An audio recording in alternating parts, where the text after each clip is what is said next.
এই দশকটাই একটা অস্থিরতার দশক এবং আপনারা জানেন যে বিশ্বের দুই ফ্রন্টে যুদ্ধ হচ্ছে। একটি হচ্ছে রাশিয়া এবং ইউক্রেন এবং অন্যটি হচ্ছে মধ্যপ্রাচ্যে, যেখানে ইসরায়েল, গাজা এবং লেবানন জড়িয়ে গেছে যুদ্ধে। উত্তেজনাকর পরিস্থিতি রয়েছে ইরানকে ঘিরে। বিশেষজ্ঞরা বলছে যে এই দশকে একটি বড় ধরনের যুদ্ধ হবে, সেটি হতে পারে তৃতীয় বিশ্বযুদ্ধ, এবং সেখানে পারমাণবিক অস্ত্রের ব্যবহার হবে।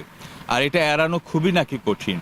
এর কারণ হিসেবে তারা যে যুক্তিগুলো তুলে ধরেছে, এর মধ্যে রয়েছে যে যে পরিমাণ পারমাণবিক অস্ত্র দেশগুলো বানিয়েছে সেগুলো যদি এমনিতেই নষ্ট হয়ে যাবে আগামী 10 বছরের মধ্যে, এবং সেগুলো নিরাপদে যদি ধ্বংস করতে হয় তাহলে সেটা অনেক কঠিন একটা কাজ, সেটা আত্মঘাতী হতে পারে।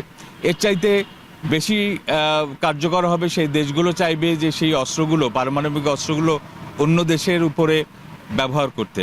কারণ এই অস্থির বিশ্বে অজুহাতের কোনো অভাব নেই, এবং এখন এমন একটা সময় আমরা দেখছি যেখানে অজুহাত তৈরি হচ্ছে। শুধু মধ্যপ্রাচ্য এবং ইউক্রেনেই আমরা যুদ্ধ দেখছি না, চোখ রাঙাচ্ছে উত্তর কোরিয়া। চায়নার অর্থনৈতিক যে সাফল্য সেটা মেনে নিচ্ছে না অনেক দেশ। রাশিয়া আফ্রিকায় তাদের নিয়ন্ত্রণ বৃদ্ধি করছে।